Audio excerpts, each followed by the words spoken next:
मित्र, तुमने मुझसे मेरे जीवन की कुछ यादें सुनाने को कहा है। अब मैं बहुत बूढ़ी हो चुकी हूँ। इस बड़े संसार में आज मैं बिल्कुल अकेली हूँ।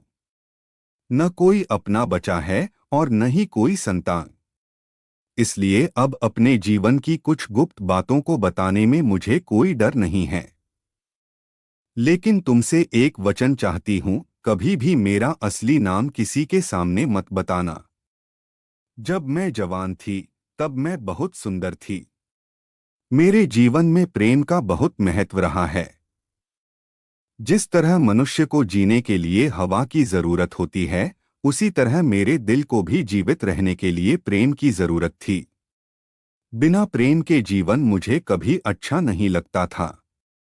लोग अक्सर कहते हैं कि स्त्री जीवन में केवल एक बार सच्चा प्रेम करती है। पहले मैं भी यही मानती थी, लेकिन जीवन के अनुभवों ने मेरी सोच बदल दी। अब मैं तुम्हें अपने जीवन की पहली रोमांचक घटना सुनाती हूँ। उस समय मेरी शादी को 1 साल हुआ था। मेरे पति का नाम राकेश था। वह देखने में तो बहुत अच्छे थे और उनका स्वभाव भी बुरा नहीं था, लेकिन वे ज्यादा समझदार नहीं थे। वे अपनी राय बहुत जल्दी और कठोर तरीके से व्यक्त कर देते थे। उनके विचार भी अधिकतर उनके माता पिता से सीखे हुए थे। किसी बात को खुद सोचकर समझने की आदत उनमें नहीं थी। हम एक बड़ी कोठी में रहते थे। वह कोठी एक सुनसान जगह पर बनी हुई थी। चारों तरफ बड़े बड़े पेड़ थे। कोठी के पास एक बड़ा बाग था जो छोटे जंगल जैसा लगता था। बाग के बाहर एक बड़ा मैदान और कई तालाब थे। उन्हीं तालाबों के पास मेरे पति ने शिकार के लिए एक छोटी सी झोपड़ी बनवाई थी। घर में कई नौकर चाकर थे। उनमें 2 लोग खास थे। एक था दीनू, जो हमारे घर का चौकीदार था। वह मेरे पति का बहुत वफादार था, लेकिन स्वभाव से थोड़ा कठोर और जंगली था। दूसरी थी मेरी सेविका रीना। वह मेरे साथ 5 साल पहले स्पेन से आई थी। वह एक अनाथ लड़की थी। उस समय उसकी उम्र 16 साल थी। वह बहुत सुंदर थी और मुझे अपनी बहन जैसी लगती थी। एक दिन शिकार के मौसम में हमारे घर एक आदमी आया। उसका नाम विक्रम था। वह कुछ समय तक हमारे घर आता जाता रहा। फिर अचानक उसका आना बंद हो गया। उसके जाने के बाद मेरे पति का व्यवहार मेरे प्रति बदल गया। वह मुझसे कम बात करने लगे और अक्सर किसी गहरी सोच में डूबे रहते थे।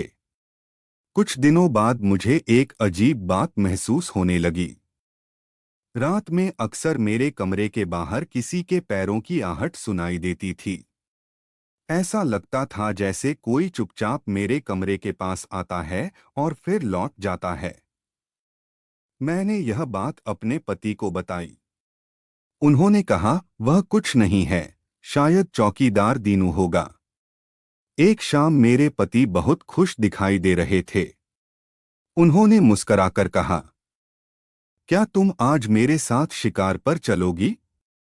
एक लोमड़ी रोज हमारी मुर्गियां खा जाती है। आज मैं उसे मारना चाहता हूँ। मुझे यह सुनकर थोड़ा आश्चर्य हुआ, लेकिन मैंने हाँ कह दी। मैं शिकार करने से नहीं डरती थी। पहले भी मैं कई बार शिकार कर चुकी थी। रात करीब 10 बजे हम दोनों बंदूक लेकर बाग की ओर निकल पड़े। चारों तरफ गहरा सन्नाटा था। चांदनी रात में पूरी कोठी पीली रोशनी से चमक रही थी। हम धीरे धीरे तालाब के पास बनी झोपड़ी तक पहुंच गए और अंदर बैठकर इंतजार करने लगे। काफी देर तक कुछ नहीं हुआ। फिर अचानक मेरे पति ने धीमे से कहा, देखो, सामने पेड़ों के नीचे कुछ दिखाई दे रहा है। मैंने देखा, लेकिन मुझे कुछ नजर नहीं आया। तभी अचानक चांदनी में एक आदमी दौड़ता हुआ दिखाई दिया। उसे देखते ही मैं डर से चीख पड़ी। उसी क्षण मेरे पति ने गोली चला दी। गोली लगते ही वह आदमी जमीन पर गिर पड़ा। मैं डर से कांपने लगी। तभी मेरे पति ने अचानक मेरा गला पकड़ लिया और मुझे जमीन पर गिरा दिया। वे मुझे घसीटते हुए उस जगह ले गए जहां वह आदमी पड़ा था। मैंने सोचा कि अब वह मुझे भी मार देंगे, लेकिन तभी अचानक मेरी सेविका रीना वहां आ पहुंची।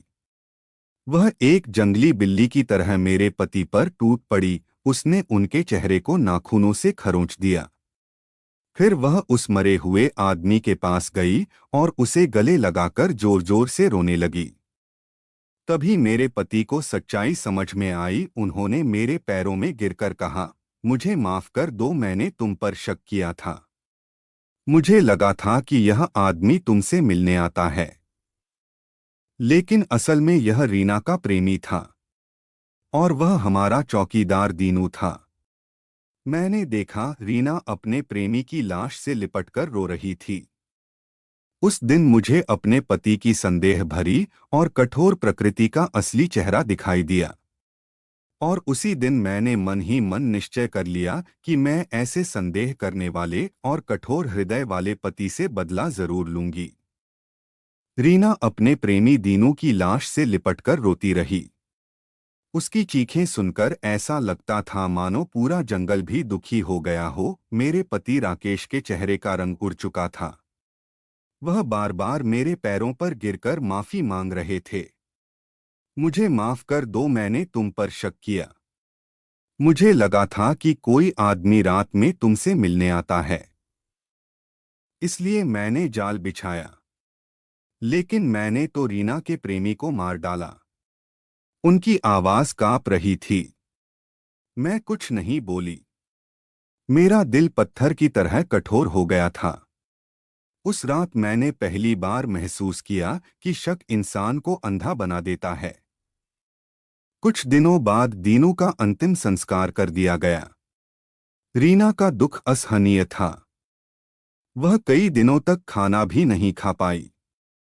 उसकी आंखों में हमेशा आंसू रहते थे। एक सुबह उसने मुझसे कहा, मालकिन, अब इस घर में मेरा दम घुटता है। यहाँ हर चीज मुझे उसकी याद दिलाती है। मैं कहीं दूर चली जाना चाहती हूँ। मैंने उसे जाने की अनुमति दे दी और उसे काफी धन भी दिया ताकि वह कहीं नई जिंदगी शुरू कर सके। रीना उस दिन हमेशा के लिए चली गई, लेकिन उस घटना के बाद हमारे घर की शांति भी चली गई। मेरे पति राकेश हमेशा अपराध बोध में डूबे रहते थे। वे पहले जैसे नहीं रहे। उनका स्वभाव चिड़चिड़ा और बेचैन हो गया। रात रात भर जागते रहते और अक्सर डरकर उठ बैठते। मुझे देखकर भी उनकी आंखों में डर दिखाई देता था। लेकिन मेरे दिल में उनके लिए अब कोई प्रेम नहीं बचा था। उस रात उन्होंने केवल एक आदमी को नहीं मारा था, उन्होंने मेरे विश्वास और मेरे दिल को भी मार दिया था। कुछ साल बाद मैं उनसे अलग हो गई और इस कोठी को छोड़कर दूर शहर में रहने लगी। आज इतने वर्षों बाद जब मैं यह कहानी सुना रही हूं, तो मेरे जीवन की वह रात अभी भी मेरी आंखों के सामने ताजा है। उस रात मैंने एक बात अच्छी तरह समझ ली थी, प्रेम जीवन को सुंदर बनाता है, लेकिन शक उसे बर्बाद कर देता है। और यही मेरे जीवन की सबसे बड़ी सीख है।